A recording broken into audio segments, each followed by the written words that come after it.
Boa noite. Nossa, é um prazer estar aqui com vocês. Eu vi a Conexo nascer quando o Bruno estava envolvido com os projetos. Estive aqui lá no início, depois nunca mais tinha vindo, então estou bem feliz de estar aqui. E especialmente para conversar com vocês sobre um tema que eu sou apaixonado, que é futuros, ou como usar futuros no presente. Mas eu vou começar essa palestra aqui contando para vocês que lá no passado, em 2015, eu fiz a minha primeira palestra nesse tema. Eu era engenheiro, trabalhava na indústria e descobri na época uma tal de indústria 4.0, que é muito falado hoje em dia, e decidi pesquisar muito a respeito daquele negócio, tentar entender que a indústria naquela época estava mudando pra caramba, as coisas estavam mudando bastante. Era uma palestra simples, na sala de aula, na PUC, que para alunos, mas esse vídeo foi para o YouTube e depois tinha 6 mil visualizações, naquela época era bastante, era viralizado já. Então, em 2015, eu já trabalhava, de certa forma, começava a trabalhar com isso. Eu não sei se... acho que não está pegando bem. Aí. Em 2017, eu fiz um curso de futurismo em Porto Alegre, que eu tive a oportunidade de usar um equipamento desse tipo, por exemplo, que lia pensamentos. A gente olhava para uma tela ali e fazia as coisas se movimentar.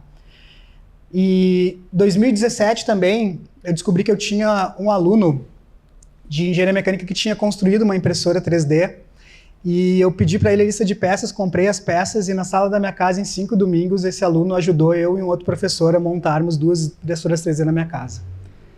Nessa época, gente, eu usava a lente de contato. Acordava todo dia de manhã, botava a lente e tirava para dormir. Fiz isso por uns 10 anos. Só que chegou um dia que a lente não parou. Quem é que usa lente de contato aí? Sabe quando a gente vai botar e dá aquela ardidinha, assim, parece que tem uma sujeirinha? Eu limpei, não deu. Botei, não deu. Joguei fora, peguei uma nova, não deu. Eu disse, não é a lente, é alguma coisa com o meu olho que está errado. Fui no oftalmo e descobri que eu tinha causado lesão nas 2 córneas. E não é nada grave, mas tive que pingar um remédio lá por 1 mês. E nesse 1 mês eu não podia usar lente. Eu precisava usar óculos. Meu óculos há 10 anos estava abandonado numa gaveta. Quando eu fui pegar, ele estava quebrado. Primeira coisa que a gente faz quando o óculos está quebrado é tenta colar. Estou vendo um monte de gente de óculos. Quem já tentou colar um óculos aí, levanta o braço. Quem conseguiu? Não, a gente não consegue, né? É muito difícil. Até quebra um galho e depois ele quebra de novo. E aí, o que eu fiz? Eu fui lá numa plataforma chamada... Essa aqui era para falar da lente.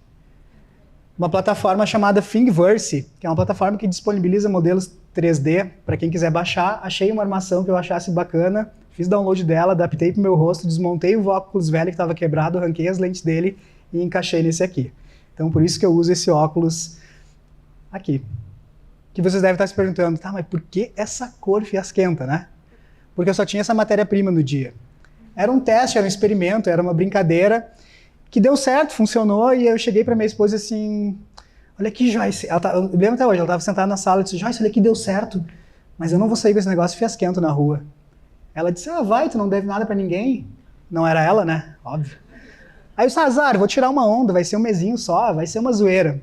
E essa zoeira se transformou numa marca que eu uso desde 2017, não é a mesma armação, eu imprimo mais ou menos uma por ano, custa R$5, baratinho, mas virou uma marca, muita gente chama do cara do óculos verde, a cara da inovação, esse tipo de coisa, e eu sigo usando até hoje. Em 2017 também comprei meu primeiro Google Home, hoje todo mundo usa Alexa, né, comum, mas naquela época era novidade. Aqui está o meu filho brincando com um bonequinho que se chamava Cognitoy. Cognitoy era um boneco da IBM que ele conectava pelo aplicativo e acessava lá nos servidores pequenininhos da IBM uma tal de inteligência artificial, não sei se vocês já ouviram falar, e que a gente interagia e o bonequinho propunha brincadeiras que fossem bacana do interesse da criança. Em 2017 eu fundei a WTF School, que era a minha escola, para falar de futurismo dentro da sala da minha casa, no meu sítio em Nova Santa Rita. Eu moro no meio do mato. Então era um rolê meio assim, a gente falando de futurismo, tecnologia, inovação, de vez em quando passava uma vaca na janela, assim. Era um contraste tremendo, mas que fala um pouco do que a gente diz hoje, que na época ninguém dava bola da experiência, da gente viver experiências, era algo muito curioso naquele momento. Ainda em 2017, eu e alguns amigos criamos o primeiro evento de blockchain. Não sei se alguém já ouviu falar disso, mas é a tecnologia que está por trás das criptomoedas, especialmente Bitcoin. Com certeza absoluta, o primeiro evento de blockchain do estado do Rio Grande do Sul e talvez do Brasil. A única coisa que eu me arrependo, não me arrependo, eu não tinha tanto dinheiro para comprar mais Bitcoin naquela época. Teria valido a pena. E ainda em 2017, eu automatizei as luzes da minha casa, que é um negócio hoje tão, né, fácil de fazer, mas naquela época era inédito. Eu ainda falava para o Google Home, ok, Google, acende a luz, apaga a luz, as pessoas lá em casa, eu me exibia para todo mundo, eles achavam o máximo. 2018, a WTF, que era minha empresa, já trabalhava remoto. A gente usava o Zoom, que muita gente foi conhecer na pandemia. Tinha aqui uma pessoa de São Paulo, uma de Santa Cruz, uma de São Leopoldo e duas de Nova Santa Rita, eu e minha esposa. Em 2018, a gente fez o primeiro curso de futurismo lá na rua, colando post-its na janela, pegando um solzinho no meio do mato. Ali era, a sala era ali do lado de dentro, com um dos maiores futuristas do Brasil, Jacques Barcia, que está de costas aqui, bem no cantinho, a pessoa de pé ali, ministrando o curso pra gente. Em 2019, eu comprei mais um óculos de realidade virtual, mas daqueles não que bota o telefone, um pouquinho mais sofisticado. Agora vou ter que esperar o vídeo terminar para passar, me esqueci. Aqui é o meu irmão, treinando, brincando com ele. 2019, num dos cursos que a gente fez, tinha um outro dispositivo que a gente fazia as pessoas experimentarem sobre atividade cerebral e concentração, dependendo do que a gente estava assistindo, escutando, conversando e entendendo desses mecanismos que podem ler, de certa forma, o nosso cérebro. E até um fone de ouvidos tradutor eu comprei nessa época. Ele não funcionava muito bem, o Google Tradutor do telefone é bem melhor, mas enfim, eu gostava de parafernália tecnológica para entender o funcionamento dela. Em 2022 eu fiz o meu primeiro TEDx falando de futurismo, ele se chama Memórias de Futuro, está disponível lá, quem quiser assistir, eu deixei ele na bio do meu Instagram. Em 2023 eu fiz uma palestra no South Summit de futurismo na educação para falar um pouquinho desse negócio voltado ao universo da educação. E por que eu estou falando, contei todo esse monte de historinha aqui? Porque eu vivo esse negócio desde 2015. E a gente até estava conversando antes ali, que é curioso, né? Que a gente estuda bastante o passado. Quem é que já estudou o passado? Levanta a mão. História na escola? Todo mundo, com certeza. Quem é que já estudou o futuro? Vocês? Na escola? Não. A gente estuda... O único tempo que existe é o presente. O passado não existe. Ele é uma interpretação que a gente dá. E por que a gente não estuda futuros? E por que hoje está se falando tanto de futuros? Por que hoje tem tanto futurista por aí se autodenominando? E aqui um parênteses, cuidado com quem fala de futurismo do jeito de falar que com previsões, tentando dizer que tudo vai mudar, que vai ser assim, que vai ser assado. Eu particularmente não gosto disso e essa é a pior lente que existe para o futurismo. Mas por que agora, nesse momento de mundo, tem se falado muito mais desse tema? Vamos lá, para falar disso a gente precisa falar de tempo. E para falar de tempo, para falar de futuros, eu vou voltar um pouquinho no tempo. E lembrar que lá no passado, quando a gente não era vivo ainda, existia uma era chamada uma era agrícola. E o grande valor dessa era a terra. As pessoas conquistavam terra, lutavam para conquistar terra. Quem é que assistiu Vikings, por exemplo? Ou qualquer série desse tipo? O que as pessoas faziam? Elas lutavam e literalmente se matavam para conquistar terra, porque terra era o que tinha valor, e isso durou mais ou menos uns 700 anos. Depois veio uma era industrial, que o valor mudou, passou a ser capital, né, as empresas produzirem produtos, serviços, e a grana era o que importava, e isso durou ali seus 180 anos. Depois veio uma outra era, uma era chamada era digital, onde surgiu aquela frase, né, os dados são o novo petróleo. As grandes empresas que a gente vê hoje são as tais das Big Techs, Meta, Amazon, Google, Apple, que são empresas que trabalham muito mais com o digital, que passaram a ter muito mais valores, por exemplo, do que as próprias indústrias. E essa era durou, porque ela já passou 35 anos. E a gente vive hoje uma era chamada uma era pós-digital. Por que pós-digital? Porque, gente, digital já está dado, né? Digital, ele é permitido, esse universo digital, porque existe uma tal de internet, que a gente não fala mais dela, né? A gente nem lembra que ela existe. Quando é que a gente lembra que a internet existe? Quando ela cai, quando ela não tem. Então a gente já vive uma era que é pós-digital, o digital está dado, ninguém mais se impressiona com isso. E o valor muda nesse momento que a gente diz, né, ainda é bem embrionário isso, o valor está passando a ser relações.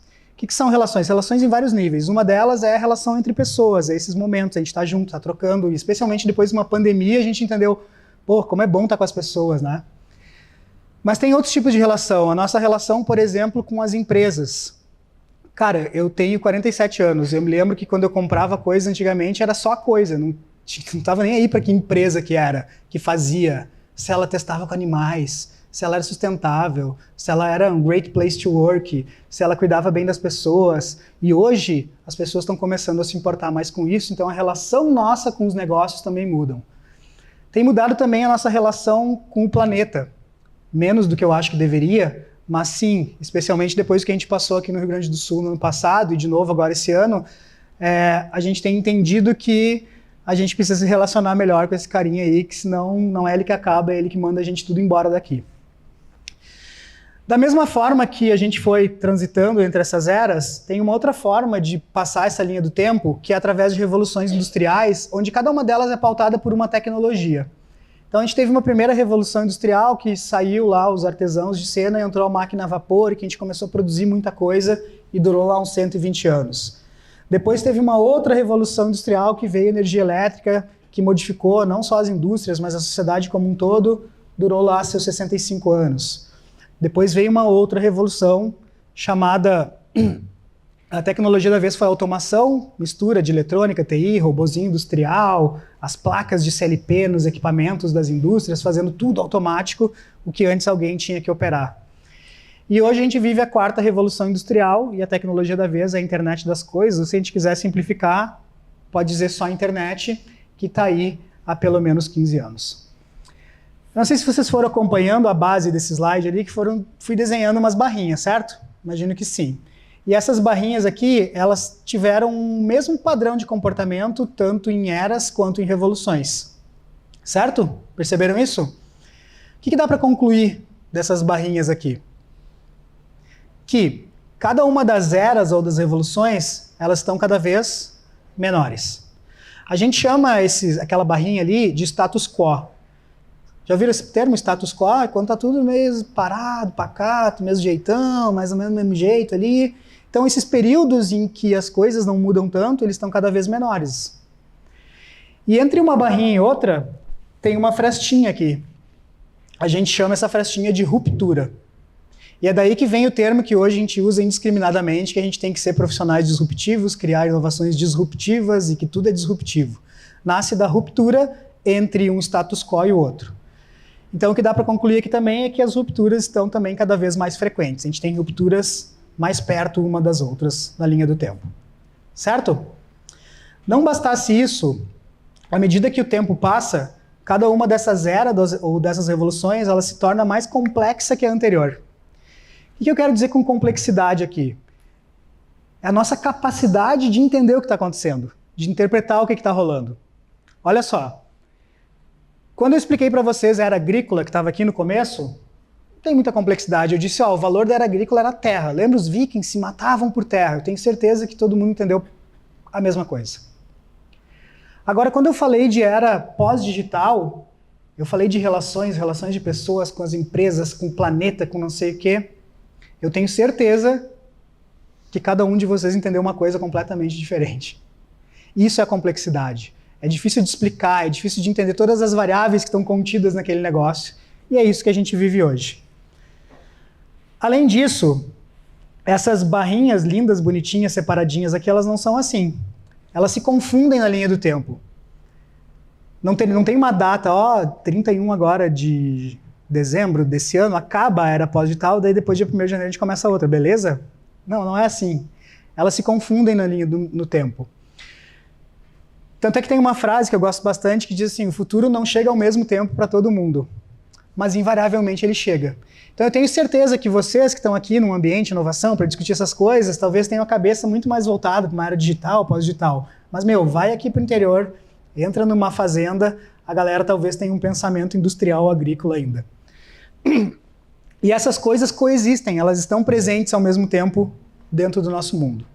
porque o futuro não chega ao mesmo tempo para todo mundo. Mas o grande ponto aqui é que, invariavelmente, ele chega. E a gente precisa ter ciência disso. Se vocês fossem imaginar o que vai acontecer daqui depois, o que vocês imaginariam? Olhem para cá, que eu acho que é algo mais ou menos assim. Aí, mais ou menos assim. Que a gente vai viver eras ou revoluções cada vez mais curtas, cada vez mais complexas e com rupturas cada vez mais frequentes. Eu vou colocar mais uma variável em cima desse gráfico para deixar essa análise um pouquinho mais divertida, que é a nossa expectativa de vida. Não sei se vocês sabem, mas nós humanos a gente tem aumentado exponencialmente a expectativa de vida. Nossos tataravós lá viviam 30 aninhos, hoje 30 a gente é jovem, vive lá os seus 80 e poucos, dizem que a primeira geração dos 100 anos já está entre nós, ou seja, a gente vai vivendo mais tempo. E a gente vai vivendo mais tempo justamente numa era que muda tanto. A gente é essa galerinha aqui. A galera do passado, porque é tão difícil, sei lá, os avós, nossos avós, quem tem ainda, olhar ali o celular e ver que veio uma atualização de WhatsApp e mudou o botão de lugar, ele fica pé da vida, puto da cara. Como assim tirar esse botão daqui? Ninguém me avisa nada, porque era muito melhor antes. Eles não estavam acostumados com mudança. E a gente está vivendo num rolê que é mudança, mudança, mudança o tempo todo. E se tudo muda o tempo todo, será que a forma como a gente olhava o futuro antes é a mesma forma que a gente tem que estar olhando agora?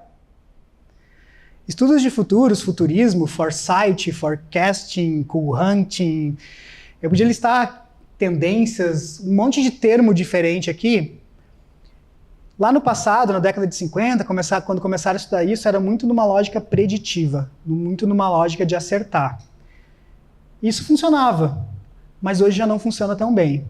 E aí a gente começa a ter um monte de angústias nesse mundo que a gente vive hoje. A gente faz perguntas desse tipo, não sei se vocês se fazem, né? Como inovar num mundo em que muda tão rápido que quase nunca segue o planejado? Pô, fazer plano tá cada vez mais difícil.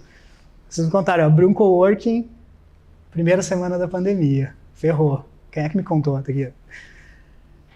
E aí, faz o quê? Pô, planejei, como assim mudou tudo? Ou, como acompanhar tanta novidade sem perder o foco no que realmente importa? É toda hora alguém dizendo pra gente, tem que plantar IA, tem que é o metaverso, é o blockchain, é o Bitcoin, é não sei o quê, e a gente fica numa pira, não, porque agora essa ferramenta que é melhor, que essa faz vídeo, que essa que não sei o quê. E aí, o que importa? Como é que a gente separa essas coisas? Ou ainda, como é que eu tomo decisões agora com tanta incerteza sobre o que vem depois? E aqui eu vou parar um pouquinho. Porque a única coisa que a gente deveria ter certeza hoje é que tem incerteza. E esse é o grande ponto. A gente viveu num mundo que a gente sempre fugiu das incertezas. A gente queria controlar tudo. A lógica industrial, agrícola, toda essa lógica assim é controle, controle, controle, controle, comando, controle. Eu quero ter tudo debaixo do meu guarda-chuva para que tudo funcione do jeito que eu quero. Mas tem uma coisa que está rolando agora e a gente precisa mudar o olhar para isso, é que a incerteza existe. Eu vou citar Bauman, que eu adoro essa frase dele, que a única coisa que podemos ter certeza é a incerteza. Então, acho que a primeira coisa sobre futuros, e eu vou explorar o encontro inteiro, e eu não vou mais falar de tecnologia praticamente aqui, porque tecnologia é só uma das lentes dos futuros, só um vetor, não é sobre isso, é que a gente vive num mundo cheio de incertezas e a gente precisa abraçar ela. A gente precisa entender que ela existe. A gente precisa entender que ela faz parte da nossa realidade e a gente tem que aprender a navegar num mundo que é incerto de fato. Durante muito tempo, o que foi feito para inovar eram coisas desse tipo aqui. Copia, cola, edita e acha que está evoluindo. O que é o copia, cola, edita? Eu vou pegar uma ideia que alguém está fazendo lá fora, de preferência na Europa ou nos Estados Unidos, porque aqui chega depois, né? Aí eu vou olhar lá, vou viajar, vou fazer um estudo, alguém foi, olha que legal que eles fizeram lá, vamos copiar, vamos trazer aqui para dentro. Ah, mas eu preciso editar. Por que editar, né? Porque todo mundo diz, acho que não é o caso de vocês, precisamos adaptar a nossa realidade. Aqui é diferente de outras empresas. A gente adapta e acredita que está evoluindo. Mas, isso não serve mais. Por quê? Porque olhar a tendência, olhar só o que os outros estão fazendo, ainda é olhar para o passado. A tendência ela já está rolando, ela já está aí, ela já está acontecendo. Isso ainda é olhar para o passado. A gente precisa desenvolver urgentemente uma lente para olhar para futuros.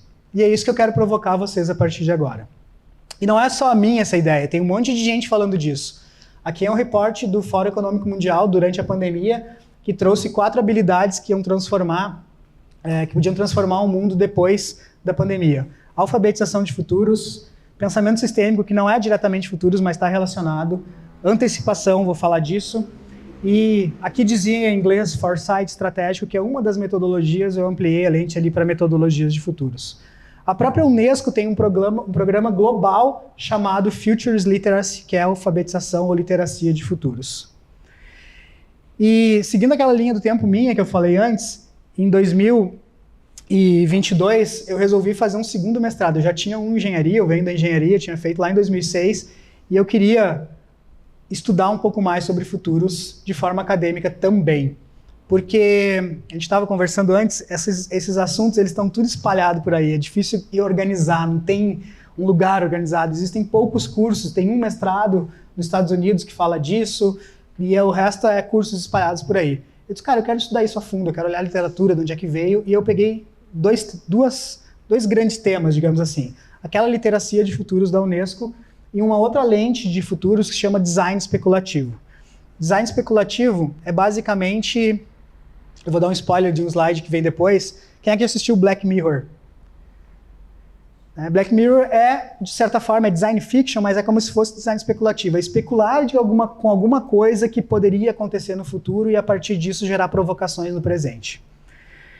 A partir dessa mistura dessas duas coisas, eu desenvolvi uma abordagem chamada LEAF, que não interessa agora, depois eu explico o que é, mas tinham 5 fundamentos, que são nomes muito malucos acadêmicos, que eu decidi simplificar eles aqui, para que vocês consigam aprender um pouquinho sobre esses 5 princípios aqui e como vocês podem usar futuros no presente.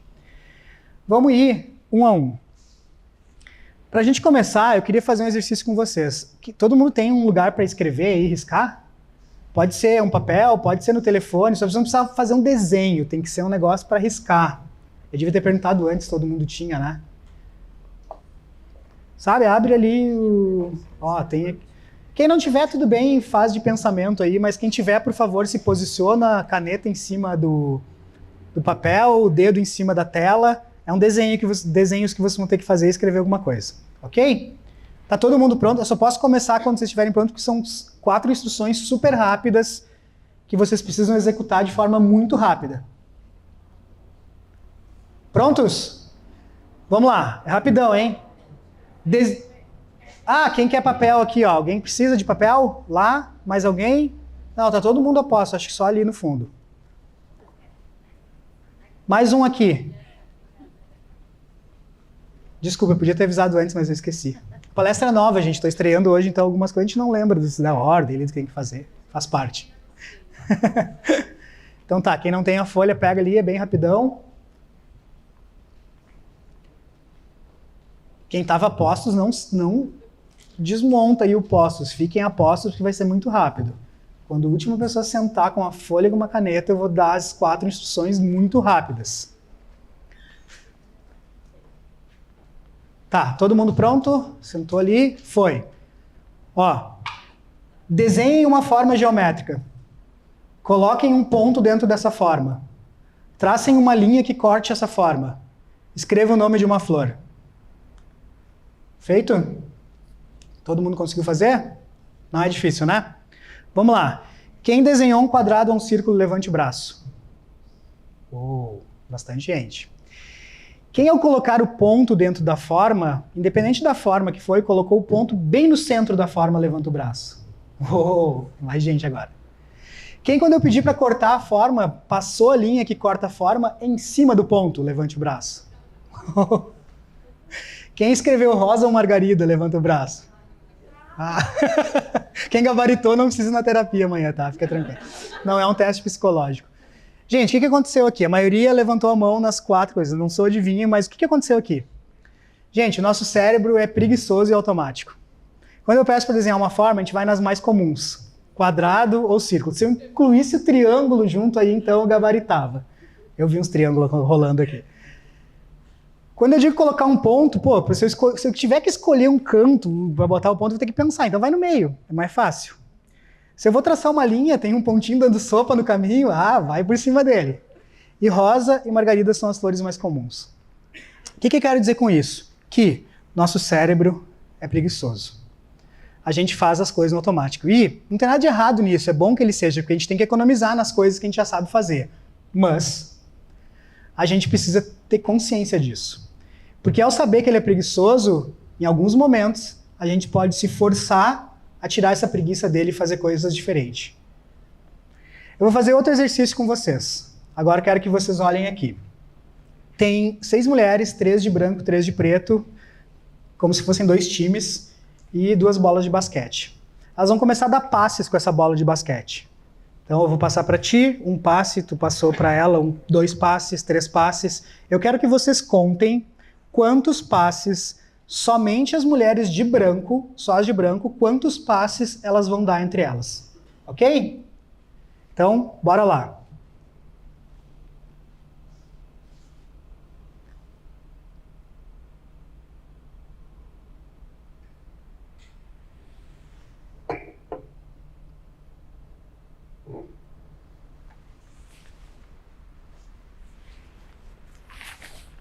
E o calor.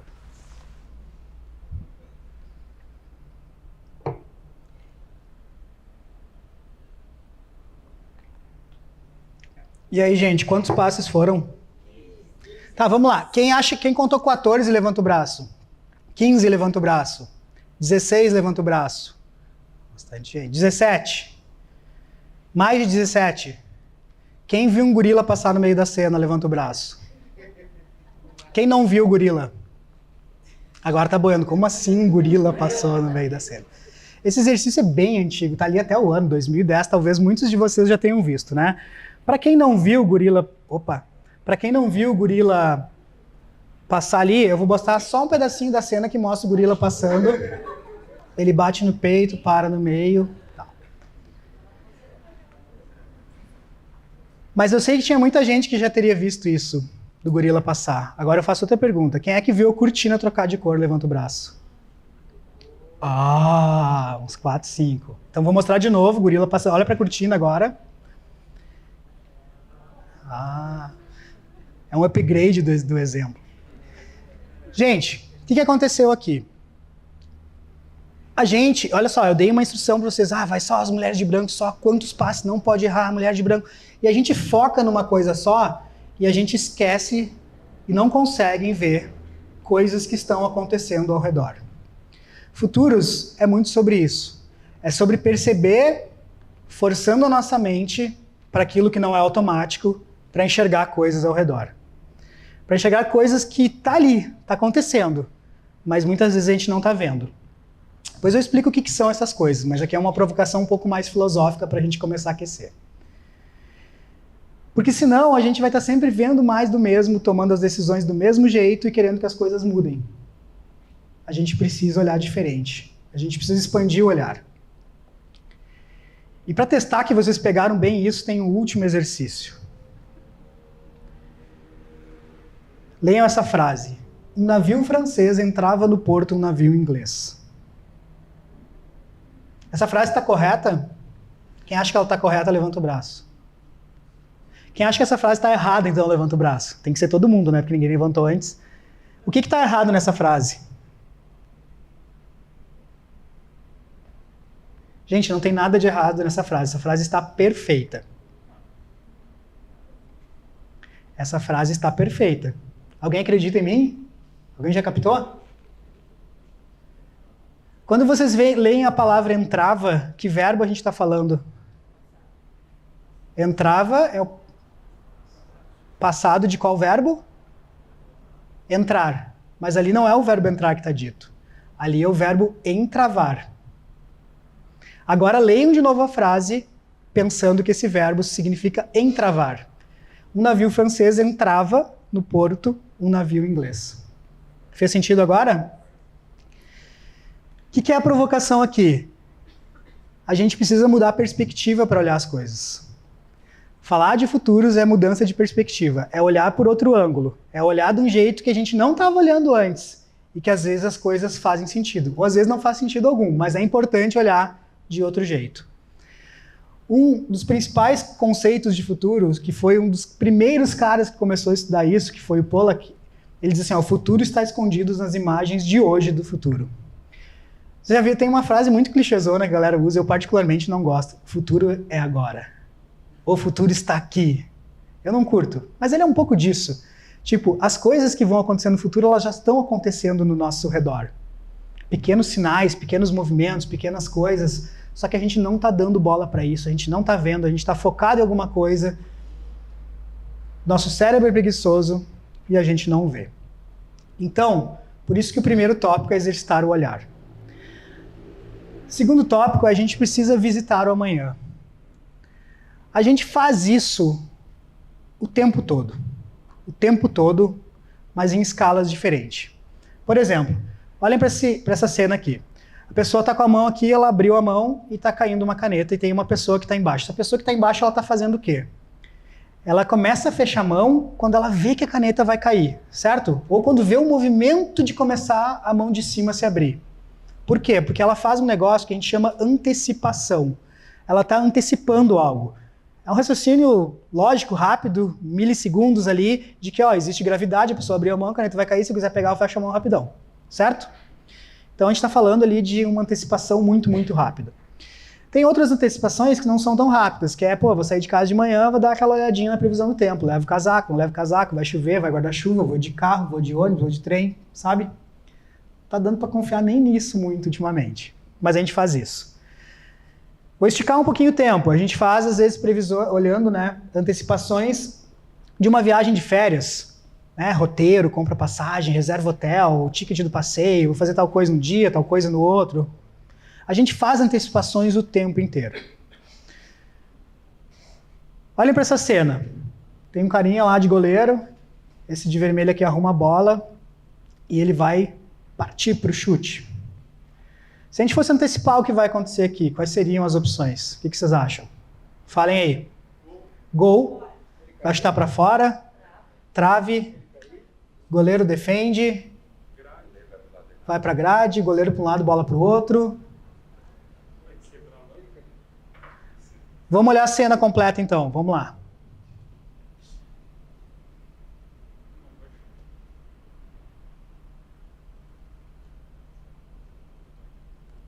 Partiu para a bola.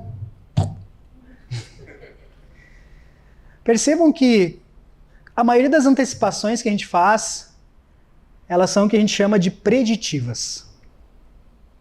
A gente vai pela maior lógica de probabilidade daquilo acontecer. Cara, um cara chutou a bola, tem um goleiro posicionado, ele é gol, é na trave, é aquilo que, né, acontece no jogo. Vocês concordam comigo que podia ter acontecido tanta coisa? Tu falou ele cair, eu ignorei para não estragar o spoiler do exercício, mas ele podia cair, podia cair. Ele podia chutar a bola na câmera? Podia. Ele podia sentar em cima da bola e abrir uma cerveja? Ele podia dar uma cambalhota, abraçar o goleiro e sair caminhando? Ele podia tirar a roupa e correr pelado? Podia ou não podia? Podia. Gente, se a gente ficar em tudo que ele poderia fazer, em tudo que seria possível dele fazer, a gente vai longe aqui. Concordam? Porque é um campo de possibilidades gigantesco de antecipações que não são preditivas, que são não preditivas, as menos prováveis. Por que isso acontece? A gente foi muito tempo acostumado a desenhar uma linha do tempo assim, concordam? Quem nunca fez esse desenhinho na vida? Na escola, em algum lugar. E é sempre assim, né? Para a direita, a setinha do futuro, para a esquerda é o passado, que não tem seta, um pontinho no presente. Só que, quando a gente fala de futuros, a gente não deveria desenhar essa linha do tempo assim. Ela é muito mais parecida com esse negócio aqui. Olha, tem uma quantidade de futuros ali que são prováveis. Vamos pegar o exemplo do carinha chutando a bola, né? É provável que o goleiro defenda, que vá no gol, que seja gol, que vá para fora. Tem algumas coisas que são mais prováveis. Mas ainda assim, tem coisas que não são prováveis que são plausíveis de acontecer. E mais ainda, tem coisas que também não são plausíveis, mas ainda assim são possíveis de acontecer. E aqui abre um campo muito grande. Veja que a gente estava falando de um exemplo de um carinha que foi chutar a bola, que a gente está falando ali de segundos. Só que imaginem se a gente começa a olhar isso 5, 10, 15, 20, 50 anos à frente. Vocês entendem que à medida que o tempo passa, a boca desse cone aqui, ela fica como? Cada vez maior. Quando a gente olha um horizonte de tempo maior e tenta imaginar o que pode acontecer, esses futuros possíveis, isso aumenta numa quantidade absurda. Então por que a gente fica pensando sempre os mesmos futuros, aqueles mais prováveis? Se o mundo já nos mostrou que não é o provável mais que está acontecendo, que é uma pandemia, que é uma enchente, que é uma guerra, 2 guerras. Toda vez que a gente imagina esses futuros possíveis, vai ter uns futuros que a gente vai achar legalzão, que a gente vai gostar, que massa, isso aqui eu queria que acontecesse. Seja do âmbito pessoal, seja do âmbito profissional, para a empresa, seja para o que for. Tem uns futuros que a gente vai olhar e não vai curtir tanto. Caramba, que coisa ruim isso aqui, eu não queria viver isso. Isso é muito Black Mirror, né? A gente usa o termo. E aqueles futuros que são desejáveis, aqueles que a gente gostaria que acontecesse, a gente deveria estar olhando para eles, imaginando eles e começando a trabalhar neles no presente para fazer com que eles aconteçam. Ou o contrário, aqueles futuros que a gente não gosta muito, eu deveria estar trabalhando no presente para que eu evite que eles aconteçam. Só que como é que a gente vai fazer isso se a gente não está olhando para esse monte de futuro alternativo aí? Se a gente está deixando um monte de gente decidir pela gente o que vai ser do futuro, grandes corporações, governos, e a gente só vai. Como é que faz isso? Como é que trabalha? Como é que chega nesse monte de pecinha de quebra-cabeça de futuros alternativos, de possibilidades, umas mais prováveis, outras nem tanto do que poderia acontecer? Gente, tem uma porrada de método e ferramenta para isso. Que eu não vou entrar nelas aqui, mas todas elas, gente, todas, sem exceção, todas elas exigem uma capacidade que todo mundo que está aqui nessa sala já tem, que é um negocinho chamado imaginação. Todos nós humanos temos capacidade de imaginar. Alguém imaginou criar esse espaço e criou. Vocês se consideram pessoas que têm boa imaginação? Quem sim, levanta o braço. Não muito. Eu vou provar a vocês que todo mundo tem uma puta de uma imaginação. Comecei a falar palavrão, desculpa, escapa. Vou provar para vocês. Eu vou pedir que vocês fechem os olhos. Fechem os olhos. Peraí, vou voltar. Fechem os olhos. Depois vocês... E não imaginem um elefante verde andando de bicicleta na beira da praia. Não imaginem um elefante verde andando de bicicleta na beira da praia. Podem abrir. Quem imaginou isso? É possível um elefante em cima de uma bicicleta? Não, muito menos verde. E se ainda assim ele conseguisse na beira da praia, ele atolaria. Mas vocês conseguiram imaginar, certo? Porque a nossa imaginação pode imaginar o que a gente quiser. E o principal insumo para trabalhar com futuros é imaginar. Claro que imaginar com técnica, imaginar com metodologia, mas mesmo sem ter técnicas e metodologias, imaginar as coisas que podem acontecer é o mais incrível e essencial. E isso muda tudo. Para não ficar tão subjetivo e ajudar vocês, tem um joguinho que se chama The Think from the Future, que é um joguinho de cartas, que é bem legal, mas é difícil de comprar, porque fizeram uma vez e tal, e aí eu hackei o jogo, tá? Eu fui pro ChatGPT, criei um código num programa pouca nenhuma, mas eu criei um código, achei um lugar lá para botar o código e criei um joguinho que ele replica o jogo. Então quem quiser acessar o joguinho, só não fique jogando agora, tá? Por favor. Tomara que funcione, né? Porque essa é a primeira vez que eu fiz essa parada. Ele estava funcionando antes. É mais ou menos assim, ele vai dizer, em um futuro, e ele vai mesclar essa palavra aqui, que seriam as cartas, existe um software relacionado a espaço, aperta ali sortear, ele vai mudando e vocês imaginam um futuro brincando com essas 3 palavras. São só 3 palavrinhas que mudam e que fazem a gente imaginar como seria esse mundo. Porque a imaginação é o principal insumo para pensar futuros. E aí eu vou trazer a frase do William Gibson, que ele diz, o futuro já existe, ele só não está igualmente distribuído. Porque tem pouca gente pensando, imaginando como que o mundo pode ser, como que eu gostaria que fosse, e como que eu gostaria que não fosse. Vamos para o terceiro. A gente precisa suspender os julgamentos. Não sei se vocês, talvez alguns já saibam, né, o que um futurista faz, mas talvez alguns que se inscreveram aqui viram, cara, vai ter um futurista, o que é isso? O que é futurista? O que o futurista faz? Eu vou explicar o que o futurista faz contando uma história. Aquele carinha que eu mostrei que foi dar o curso na minha casa, o Jacques, ele uma vez me contou que na escola da filha dele estava rolando uma dinâmica que era mais ou menos assim, a professora perguntou para as crianças quais eram as profissões dos pais das crianças. Então, a criança dizia assim, minha mãe é dentista. O que o dentista tem que saber? ele tem que saber de química, de biologia, ele tem que ter não sei o quê. Aqui, meu pai é engenheiro. Engenheiro matemática, física. Era para fazer uma relação da profissão com as habilidades, com as áreas do ensino que se conectavam. E foi todo mundo falando, chegou a vez da filha do Jacques, ela falou assim, meu pai é futurista. Aí todo mundo, o quê? Como assim? Tela azul, bloqueou, bugou o negócio. E ela, cara, na ânsia de tentar se livrar daquela situação constrangedora, no auge dos seus 9 anos de idade, ela deu a melhor resposta que poderia existir para dizer o que o futurista faz. Ela disse assim, futurista é como se fosse um arqueólogo ao contrário. Cara, e essa é a melhor definição, tanto é que eu criei o slide, a metáfora do arqueólogo. Por quê? O que o arqueólogo faz? Arqueólogo todo mundo conhece, né? O arqueólogo vai lá, ele fica achando umas paradinhas, uns ossinhos, uns caquinhos, umas coisinhas no chão lá, daí ele achou um caquinho, deixa eu pegar qualquer coisa, que achei esse caquinho aqui. Aí o arqueólogo começa a analisar esse caquinho, isso aqui é um material tal, esse material aqui não é desse lugar aqui, não tem nesse lugar, isso aqui então, ele faz uma inferência.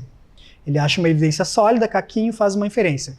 Se esse material não é desse lugar, eu faço uma inferência de que, isso aqui é de um tempo que já existia transporte. Ele não tem certeza, ele inferiu. Aí ele continua analisando, ele viu, tem uma tinta aqui, uma parada, essa tinta aqui tem a tecnologia tal, achei outro caquinho, nossa, isso aqui era um vaso, e esse vaso ficava numa cozinha, e essa cozinha era de tal jeito, porque ele achou outras peças e fez um monte de análise, e ele descobriu que era de uma casa, de uma família que se comportava de tal forma, e que vivia numa sociedade que funcionava de tal jeito. Entenderam a ideia? Ele vai achando evidências e fazendo inferências. O futurista faz a mesma coisa, só que ao contrário. Em vez de fazer inferências do passado, ele faz inferências do futuro. Então a gente encontra evidências sólidas e faz inferências do que aquelas coisas significam ou representarão no futuro. Só que o caquinho que o futurista acha não é o mesmo caquinho do arqueólogo. Não é o pedacinho de barro, de ossada. É o que a gente chama de sinais fracos. O que são sinais fracos? Ou, vou traduzir de uma outra forma para ficar mais fácil de entender. Sinais de mudança. São pequenas coisas que estão acontecendo muito pontualmente, mas que dão pistas para a gente do que isso pode significar no futuro. Isso, gente, sinais fracos ou sinais de mudança, eles estão toda hora na nossa volta acontecendo. Só que a gente precisa exercitar o olhar para enxergar eles e precisa imaginar, segundo ponto, para entender o que aquilo significa. Mas não adianta só isso. A gente precisa suspender julgamento. Eu sei que a definição de sinal fraco é uma parada muito subjetiva, então eu trouxe exemplos aqui para a gente brincar. Eu escolhi alguns. Esse é o primeiro. Não sei se viram essas notícias aí. Cães humanos holandeses participam de concurso de adestramento. Japoneses gastam fortuna para virarem cães e entenderem a cultura dos furries, ou os Terrians. Vocês já viram isso? Pessoas que se comportam como animais. Esses dias eu estava dando um workshop de futurismo e esse sinal surgiu de uma pessoa que coletou faz um tempinho já, só que ela não coletou pelas matérias. Ela disse assim, na escola da minha filha tem uma criança que é Terrian. Terrian é quem se sente um animal e vive como animal. E aí ela contou, e esses dias a criança foi lá, os pais da criança tiveram que ir na escola e deu o maior barraco, porque começou uma briga dos pais com a escola. Mas por quê? Por quê? Porque na hora de entregar a prova, a professora fez a prova, deu a nota lá chamando fulano, Beltrano, chamou essa criança que era Terrian, e a professora não quis entregar a prova enrolada na boca dela. Vocês entenderam? Ela foi aqui, parou para pegar a folha na boca. O que vocês acham disso? Vocês não estão falando, mas eu tenho certeza que coisa mais ridícula, que mundo, olha que ponto nós chegamos, que absurdo isso. Pensaram, né? Sim, eu também pensei a primeira vez que eu vi. E a gente pensa. E esse primeiro momento é que vem o julgamento, a gente julga. Beleza, faz parte. Eu costumo dizer assim, julga, gasta lá, solta o veneno, fala mal e depois se afasta disso. O que isso está nos dizendo? Isso é um sinal. O que isso está nos dizendo? Está nos dizendo que talvez as pessoas estão carentes?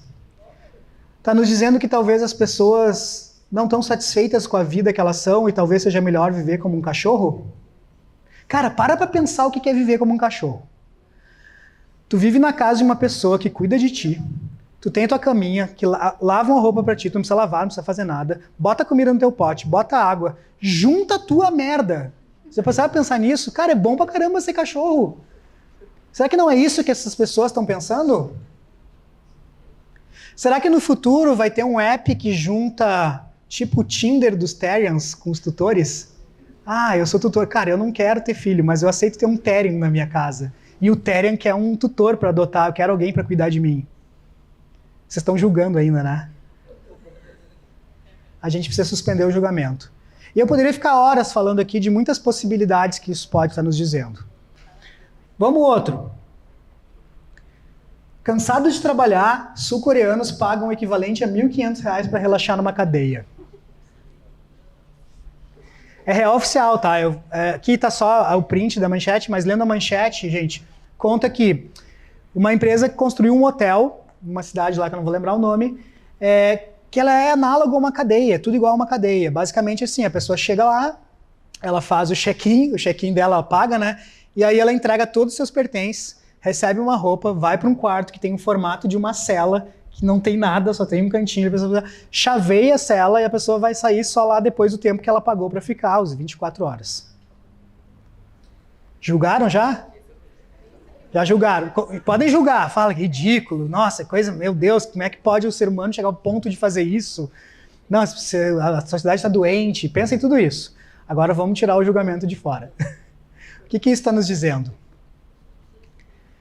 Que a gente não consegue se desligar dessa loucura que é a vida.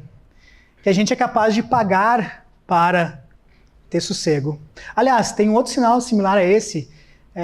Faz alguns anos, uma professora no Rio de Janeiro assaltou um mercado e roubou algumas coisas de comida porque ela queria ser presa. Ela assaltou e se entregou, ela queria ser presa. Porque ela não aguentava mais cuidar dos filhos, lavar roupa, não sei o que, ela queria ficar na cadeia, quietinha com alguém servindo o rango dela. Esses tipos de coisas que a gente olha, que às vezes são bizarras, a gente julga, mas eles estão nos dizendo as coisas. Eles estão nos dizendo, dando pistas de como as coisas podem ser no futuro. Poderia trazer aqui eu tenho planilhas de um monte de sinal, mas basicamente sinal é isso. Quando a gente olha algo que é meio estranhão, assim, a gente ri, julga e acha bizarro, isso tem grande chance de ser um sinal. E se isso aumentar, impactar, vai modificar muita coisa. Eu ia falar de mais um, mas nem precisa falar dos reborns, né? Deixo para vocês julgarem e analisarem depois. Uma técnica para a gente analisar é usar diversas perspectivas diferentes, pontos de vista diferentes, que eu chamo de dimensões pastel. Tem um termo em inglês mais bonitinho, que é steep, mas em português fica mais legal e é mais fácil de lembrar. Lembre da palavra pastel. São 6 dimensões.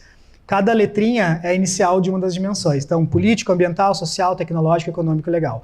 Então, eu posso, por exemplo, pegar um sinal de mudança, alguma coisa que eu achei que é estranho e eu quero interpretar, eu posso pensar assim, pô, que impacto político vai ter isso, que impacto ambiental, alguns não vão ter tanto, outros vão ter mais, mas é uma forma da gente ir trocando a lente para analisar isso. Vamos pegar um exemplo de algo que não é sinal, que já passou, para ficar mais fácil de interpretar. Mas, em dezembro de 2019, existia um sinal fraco ainda, que era lá numa cidade chamada Wuhan, na China, que tinha um vírusinho que tinha matado umas pessoas. Lembram disso? E aí a gente achou, não, vai ser só uma semaninha e tal, não, é lá na China, não dá nada e tal, e depois veio o lockdown e a gente ficou 2 anos preso dentro de casa. Foi a tal da pandemia. Eu me lembro bem, gente, eu tava no... E aí a lente de quem olha sinais, tá? Foi finalzinho, início de janeiro, acho que foi, eu fui para São Paulo para atender uma empresa e fui via Guarulhos. Guarulhos tem muito voo internacional e sempre tem os orientais lá, né? E, meu, tinha gente de máscara pra caramba. Os orientais já têm o costume de usar máscara quando eles estão resfriados, por respeito ao próximo e tal, mas aquele dia tinha mais que o normal, tinha muita gente de máscara. E nem estava se falando direito ainda aqui no Brasil sobre o tal do Covid, que nem tinha esse nome também ainda. E eu me lembro que eu olhei, cara, isso é um sinal, tem muita gente de máscara. E aí eu fui atrás, daí eu descobri, eu nem sabia ainda do vírus, descobri o vírus e eu disse, cara, isso vai dar ruim. Isso vai longe. Tanto é que eu decidi vender meu carro, que eu já estava a fim de trocar, eu vou vender meu carro e vou ficar sem carro por 2 anos, que era mais ou menos a expectativa que eu tinha, durou um pouquinho menos, mas eu ia ficar sem carro 2 anos e aplicar o dinheiro, investir e tal, porque daí depois ia ser melhor que ficasse o carro parado. Me ferrei, porque a FIP subiu e eu perdi dinheiro, mas deixa isso para lá. A pandemia impactou todas essas dimensões? Politicamente ela mudou alguma coisa no mundo? Total. Ambiental. Deu uma ajudadinha no meio ambiente, parou as fábricas, apareceu peixe em Veneza, alguns lugares deu para ver estrela, não tinha fumaça. Social, não precisamos comentar, a gente viveu isso. Tecnológico, diz que o Covid foi o maior acelerador da transformação digital. Ele fez a gente usar tanta tecnologia que a gente não acreditava antes. Econômico, bugou tudo, ferrou tudo. Legal, legislações, surgiram diversas leis, trabalho remoto, ninguém... EAD... Não, isso não funciona. E funcionou. Funcionou e surgiu um monte de lei para regulamentar o que estava funcionando. Então, essa aqui é uma lente para a gente olhar dimensões diferentes. E, para fechar essa parte de suspender julgamentos, tem a frase do Jim Dator, que é um dos maiores referências de futurismo, que ele diz assim, ó, qualquer ideia útil sobre os futuros deve parecer ridícula. Porque se é para imaginar mais do mesmo, imaginar as coisas prováveis... Não faz sentido. Vamos imaginar o que é ridículo. Vamos imaginar que vai ter um app de tutor. Quem imaginaria que existiria um app para encontros de pessoas? Aliás, tem um app legal que eu vi... Legal não. Não é legal. Depende do ponto de vista. Mas tipo um Tinder só para pessoas de extrema direita. Já viram isso? Esqueci o nome agora. Até isso surge. Toda ideia de futuro, para ela fazer sentido, ela tem que parecer ridícula. Porque quando ela é ridícula, é que ela saiu daquele cone que a gente estava olhando do provável. Ela foi lá para os cantinhos dos possíveis. E aquilo pode estar mostrando coisas que a gente não tinha parado para pensar. Vamos para o quarto. A gente precisa fazer para sentir. É legal ficar pensando, imaginando, mas algumas coisas a gente tem que escolher para experimentar. Eu já dei spoiler, eu falei, né? Black Mirror. Quem é que nunca assistiu e nem sabe o que é Black Mirror? Tá. Black Mirror é uma série que eu sugiro muito que vocês assistam. Ela é sei lá quanto, tem um monte de temporada e tem um monte de episódio, mas os episódios são independentes. Então dá para assistir qualquer um na sequência que quiser, não é uma sequência. Black Mirror, eu gosto de dizer que é a tecnologia potencializando o pior do comportamento humano.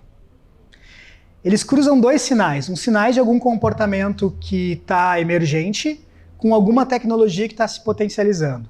Por exemplo, sei lá, tem um episódio lá que a galera vive de likes, tudo que vale é likes, a moeda é likes, tudo é likes, e aí as pessoas vivem lá se comportando para ter likes, nada diferente do que acontece hoje, já está acontecendo, mas numa proporção muito absurda de que o mundo ele é completamente diferente. Essas séries ou filmes de ficção científica, que vêm do design fiction ou do design especulativo, elas são o fazer sentir que esses produtores, quem cria isso, fez as pessoas sentirem o que é um cenário futuro extrapolando 2 coisas, tecnologia e comportamento ou várias outras. Como conceito, é isso. Mas o que eu sugiro muito é que a gente experimente, que vocês peguem as ideias que vocês começam achando que elas são ridículas, que nem eu mostrei antes, que vocês vão ter, e que escolha uma ou outra aqui, porque ela é ridícula no começo, depois se a gente começa a acostumar com ela, a gente começa a achar ela legal. Aí a gente vai contar para os outros vão dizer que é ridículo. Mas a gente insiste, a gente experimenta, a gente prototipa, a gente faz alguma coisa, e isso pode dar resultado. E aí eu vou contar uma historinha de uma das experimentações que eu fiz de futuros que eu imaginei. Vocês devem lembrar, né, o ano passado, mas só para a gente voltar um pouquinho no tempo da enchente que a gente teve aqui no estado. Enfim, são imagens tristes, mas acho que todo mundo aqui é gaúcho, estava aqui, todo mundo sabe o que aconteceu, não preciso ficar explicando aqui, acho que nesse slide, mas foi o caos.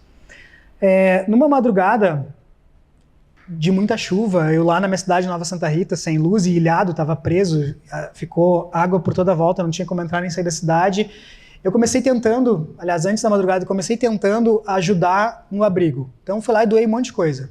Ah, legal, ajudei. E cada um estava ajudando como podia. Vocês têm certeza que todos aqui ajudaram como podia. Segunda vez que eu fui doar coisa, o abrigo falou assim, Felipe, não precisa mais, tá tudo dominado. Tá, mas voltei para casa. Tá, mas peraí, eu quero ajudar em alguma coisa. Voltei de novo lá, eu quero ser voluntário, qualquer coisa, faço comida, carrego coisa. Ah, já tem um monte de gente, entra nesse grupinho do WhatsApp aqui, ó, que quando a gente precisar a gente chama. E ninguém chamava. E aí numa noite, uma madrugada chuvosa pra caramba, eu uma angústia de querer fazer alguma coisa, eu pensei assim, cara, o que eu sou bom, o que eu sei fazer? Nossa, eu sou bom nessa parada de antecipação.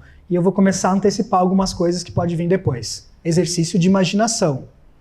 Eu imaginei, pô, tá tudo cheio d'água, era bem na época que tava tudo cheio d'água. Tava tudo cheio d'água, essa água vai baixar. Quando essa água vai baixar, meu Deus do céu, a casa das pessoas vão estar podre. Que a gente viu depois. Móveis destruídos, porta destruída, colchão que vai pro lixo, coisas quebradas, forro, parede, tinta descascada, etc e tal. Cara, e as pessoas vão ter que limpar. Só que não vai ser uma limpeza simples, vai ser uma limpeza pesada. Quando a gente precisa fazer um mutirão, fazer uma coisa pesada que a gente faz, chama os vizinhos. Mas os vizinhos vão estar tudo na mesma, cara, ferrado igual, como é que o vizinho vai ajudar? E aí eu tive uma ideia, acordei de manhã e disse assim, já sei, se a gente criasse um app de faxina. E aí a gente, em 24 horas, botou uma plataforma no ar chamada Meu Lar de Volta, não sei se alguém ouviu falar dela. Meu Lar de Volta era uma plataforma muito simples, com 2 botãozinhos, quero ajuda e preciso ajudar. Quem precisava de ajuda na faxina, botava ali quero ajuda, aparecia um pino no mapa, quem queria ajudar, procurava um pino, se conectava e ajudava. Isso em uma semana, o Instagram tinha 70 mil seguidores, a gente chegou a mais de 20 mil voluntários cadastrados, cerca de quase 30 mil lares foram ajudados pela plataforma, e um dia em especial, a gente fez um negócio chamado a maior faxina da história. A gente reuniu 1.300 pessoas na Arena do Grêmio, a RIP patrocinou, mandou 13 toneladas de produtos de limpeza, EPI, e a gente limpou num único dia 103 casas. Mas o mais legal disso tudo foi conhecer gente diferente pra caramba, vindo de tudo que é lugar. Gente amiga, gente parente, gente que eu não conhecia, gente que a gente limpou, que a sua casa de manhã estava sendo limpa pela gente, de tarde estava ajudando outras. Modelos famosos que vocês devem ter identificado aí, limpando o banheiro do meu lado, num app de faxina. A repercussão foi tão grande que a gente foi parar no Fantástico 2 vezes.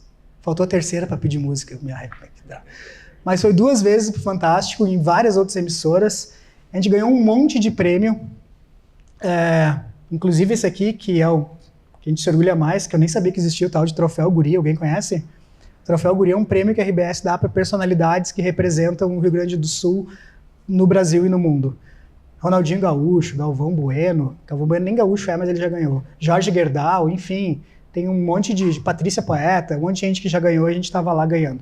Segundo meu filho, é o Prêmio Nobel Gaudério, para ter uma equivalência, assim. E, gente, isso tudo imaginando um aplicativo de faxina. Quando que eu imaginei na minha vida que eu fosse parar no Fantástico, ganhar prêmios por causa de um aplicativo de faxina? Que eu imaginei como uma possibilidade de ajudar as pessoas. Era só uma imaginação, só que essa imaginação não ficou na imaginação. Ela saiu do papel. A gente testou, em 24 horas a gente botou uma plataforma no ar. Quem é que é da área de tecnologia ou entende um pouco de tecnologia, levanta o braço? A gente fez no Wix. Conhecem o Wix? O Wix é a plataforma mais tosca de fazer site. Estava no Wix. Primeiro dia deu 500 acessos, já estava trancando. Mas opa, 500 acessos, fez sentido. A gente só queria limpar 5 casas. Se tivesse 5 casas, estava lindo. A gente estima quase 30 mil. E depois a gente fez uma plataforma boa. Mas era uma experimentação, era para ver se fazia sentido. E quando a gente entendeu que fez sentido, a gente botou mais energia naquilo. Mas o resultado mais legal disso tudo, que tipo, não tem preço, foi que um dia eu tava lá, eu tava angustiado dentro de casa, de uma hora para outra virou uma correria, porque manda mensagem daqui, tem que fazer a plataforma, tá caindo, e o fulano entrou e tem gente que precisa de material de limpeza e não sei o que, não sei o que. E aí um dia eu olho para minha esposa assim, Joyce, a Cléo Pires me mandou uma mensagem. É verdade esse bilhete. Eu tenho o WhatsApp da Cléo Pires. Ela queria ajudar. Brincadeiras à parte, né, até isso, uma imaginação de um app de faxina fez acontecer. E aí eu vou trazer a frase do Stuart Kand, que ele diz, futuros são lugares de onde podemos aprender. O que eu aprendi com essa jornada? A gente foi um MBA de empreendedorismo, a gente vendeu a plataforma agora recentemente por vaquinha, a gente foi investido na época para não parar, é surreal. Eu tenho uma palestra só dessa história, mas enfim, tudo nasceu de um futuro imaginado que tiramos do papel. Não só eu, mas 3 amigos que ajudaram lá junto. Indo para o último, depois que a gente faz todas essas paradinhas aí, a gente precisa reconfigurar o agora. O que vocês enxergam nessa imagem aqui? Ninguém enxergou nada ainda? Vou ajudar vocês, é uma vaca. Quem enxergou a vaca aí? Levanta o braço. Uma pessoa. Quem não enxergou, eu vou dar mais uma ajudinha. Aqui está a vaca. Enxergaram agora? Tá, alguém agora não viu a vaca?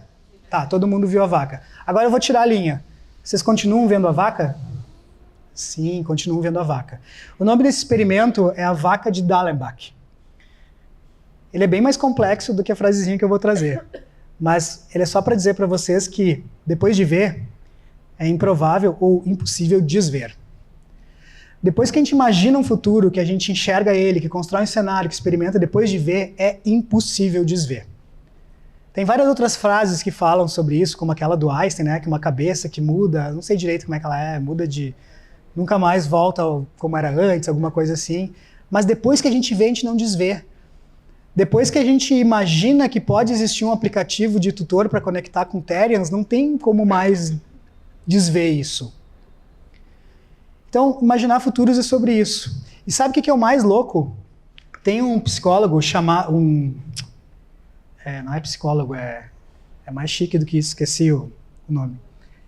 Oi? Neurocientista, muito obrigado. Neurocientista, que ele decidiu estudar o seguinte: ele botou lá um monte de parafernália na cabeça das pessoas e começou a entender que áreas do cérebro eram ativadas em 2 momentos distintos. Um deles, quando a pessoa lembrava de coisas do passado, e outro, quando ela imaginava coisas de futuro. E ele descobriu que as mesmas áreas são ativadas nas mesmas intensidades.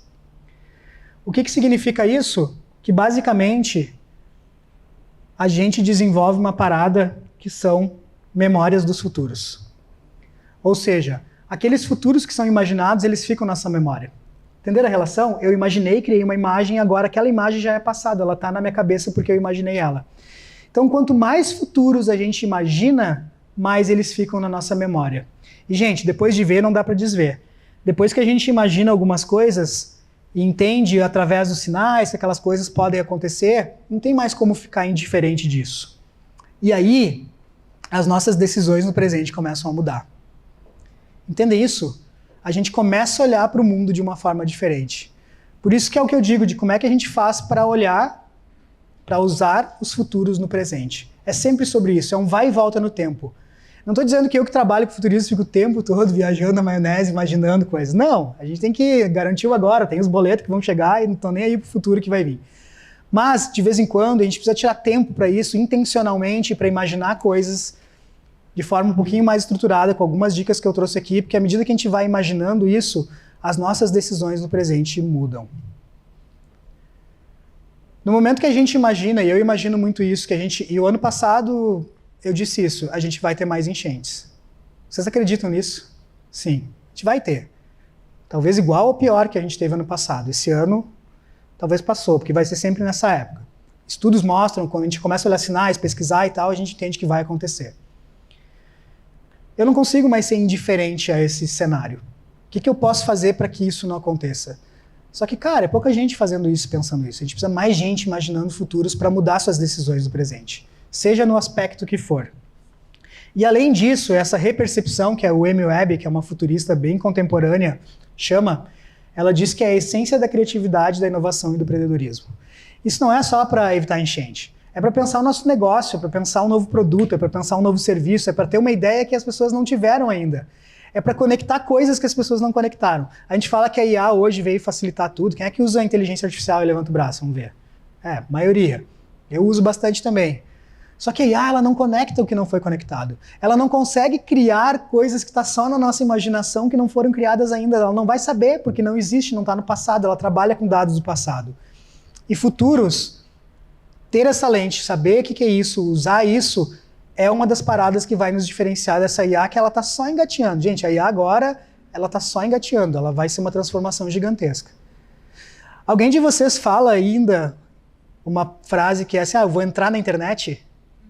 A gente falava antes, né? Vou entrar na internet. Hoje não, a gente está na internet. Mas a gente ainda fala, eu vou entrar aqui no ChatGPT para fazer uma coisa. Daqui a pouco a gente não vai mais falar, porque isso vai fazer parte da gente. Então isso está só começando. E tem várias coisas, várias habilidades que são humanas, essencialmente humanas, que nos diferenciam, e futuros, todas essas habilidades que eu fui mostrando aqui vocês ao longo, elas estão relacionadas com isso. E aí aqui fecha o ciclo das 4 princípios aí que vocês podem usar, ou seja, relembrando, exercitar o olhar diferente, olhar sob outra perspectiva, entender que o nosso cérebro é preguiçoso, vamos tentar olhar isso aqui de uma outra forma. Visitar o amanhã, imaginar futuros, pensar, viajar, como seria bom, como seria ruim. Suspender os julgamentos. Quando a gente vê alguma coisa que está nos dando sinal, julga, mas lembra que está julgando e analisa aquilo de longe, com frieza. O que aquilo pode estar nos dizendo que talvez vai mudar o nosso mercado, vai mudar o jogo, a gente não está dando bola, está rindo. Fazer para sentir. Escolha alguns desses futuros que imaginaram para experimentar. E aí, isso automaticamente reconfigura o agora e vai gerando esse ciclo. Ou seja, para fechar aqui, quando a gente fala de futuros, não é sobre previsão. Não é sobre querer adivinhar. Quando as pessoas sabem que eu sou futurista, sempre tem uma pergunta que vem. Qual os próximos números da Mega Sena? Não é sobre prever, não é sobre adivinhar. Até porque está cada vez mais difícil adivinhar. É sobre imaginar e ter prontidão. Porque pensem, se eu imaginei um cenário qualquer, e aquela parada começa a acontecer aos poucos, eu já pensei nisso antes. Eu já sei mais ou menos o que fazer e como me comportar. Eu já saio na frente. A gente precisa, de fato, abraçar a incerteza. E abraçar a incerteza não é desistir do presente. Tem gente que acha, largar, deixar tudo à deriva, fora controle. Não. Abraçar a incerteza não é desistir do presente, mas é o que nos permite abrir caminhos para futuros que importam. Porque o futuro ele é incerto. A única certeza que a gente tem hoje é que existe incerteza e ela é cada vez maior. Muito obrigado.